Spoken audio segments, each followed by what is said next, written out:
Bonsoir. Peut-on décrocher la Lune en gardant les pieds sur Terre?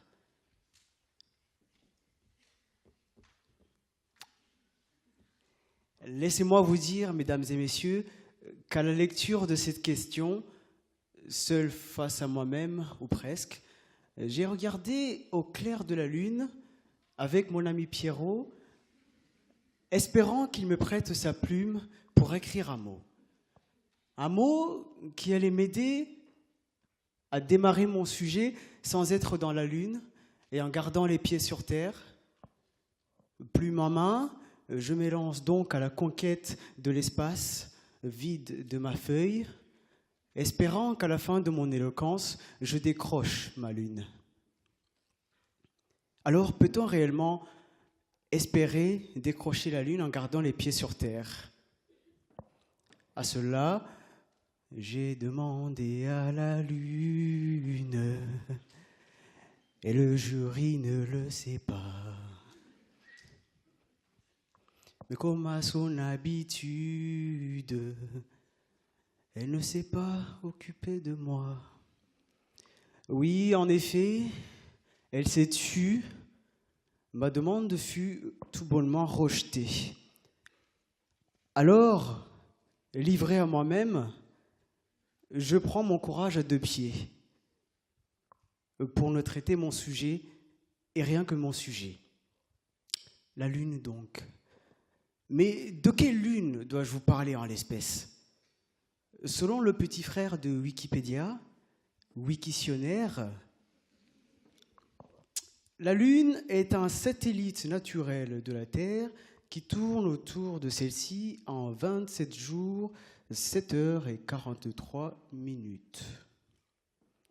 Rassurez-vous, ce n'est pas cette définition que je vais prendre. En effet, attendu que cette Lune-là n'est ni accrochée ni atteignable en gardant les pieds sur Terre, souverainement, je casse et annule cette approche. De quelle Lune dois-je alors vous parler? Ah, la fameuse Lune du plombier, mal rangée dans un pantalon bien trop grand pour lui. Non, de peur d'en effrayer certains et certaines d'entre vous, je pense qu'il vaut mieux que je n'aille pas plus loin. Alors, quelle Lune me reste-t-il? Oui, la Lune, symbole de l'impossible. Je pense que celle-là, elle est un peu plus pertinente. Alors, décrocher la Lune, n'est-ce pas là l'expression que peut-être certains et certaines d'entre vous ont dû affronter au cours de cette année universitaire? Vous savez, entre la Lune au galop et la Lune partielle. Mais de quoi s'agit-il précisément? Au XVIe siècle, par exemple, cela aurait pu faire la fortune des dentistes, puisqu'à en croire Rabelais, tant est impossible se résumer à prendre la Lune avec les dents. Mais alors, à quoi bon espérer l'impossible si, par définition, il n'aura d'existence? Certains vous diront, l'espoir fait vivre. À moi de leur répondre, c'est tout. Ah non, c'est un peu court, voyons. Vous auriez pu dire, oh Dieu, bien des choses en somme, en variant l'approche. Par exemple, tenez, cartésien. Moi, si j'avais l'espoir en l'impossible, il faudrait sur le champ que la raison me l'imputasse. Déterminé. C'est l'impossible ou rien. Que voulez-vous qu'il y fasse? Curieux. Aimez-vous ainsi l'impossible au point que votre esprit n'en soit paisible? Descriptif. C'est une gaffe. C'est une ânerie. C'est une bêtise. Que dis-je une bêtise? C'est une idiotie que de croire à l'impossible. Mais trêve de tirade, de peur que je ne vous amène sur une fausse balade. Alors que faire, sinon que de garder les pieds sur terre et se rendre compte que l'impossible n'est pas? Certes, pour certaines personnes, l'impossible n'est point à rechercher dès lors que ce dernier ne peut se réaliser.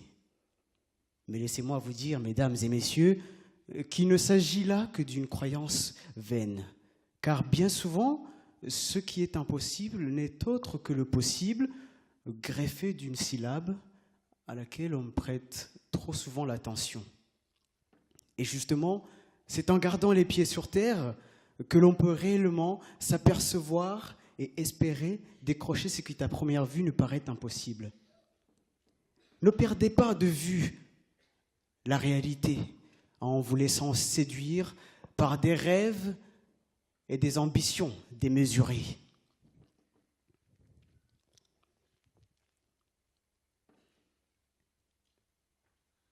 Parce que, en fin de compte, tout dépend de la lune que vous voulez décrocher. Pour les uns, l'élection présidentielle est la lune à décrocher. Malheureusement, DSK, lui, il perd du pied face à une séduction sofitel inexpliquée. Pour d'autres, le simple fait de séduire une belle lune peut aussi se résumer à décrocher l'impossible. Alors, pour simplifier les choses, on a inventé des lieux et un quartier entier. Club Med pour l'un et Hug Avenue pour l'autre, hashtag il a pécho. Mais peut-être cela serait plus clair avec un autre exemple. Lorsque vous fixez un objectif, combien pensent que vous cherchez à atteindre l'impossible? Combien de fois avez-vous pu entendre « c'est impossible, vous ne pouvez pas, c'est n'importe quoi, vous n'y arriverez jamais ». Sans vouloir jouer avec les mots, je serais tenté de répondre « impossible à savoir ». Et si, quand bien même, malgré tout, vous teniez à ce que je vous donne une estimation, je dirais entre beaucoup et beaucoup trop. Alors, mesdames et messieurs, et en conclusion, à l'impossible, nul n'est tenu. Au possible, nul n'est parvenu. Alors, gardez les pieds sur terre, mais laissez votre cœur s'élancer aussi haut qu'il le désire. Et je dirais même, pour aller plus loin, comme le disait Ernesto Che Guevara, soyez réalistes, demandez l'impossible. Maintenant que vous savez que vous pouvez côtoyer les étoiles et décrocher la lune, je pense qu'il faut que je m'éclipse. Merci.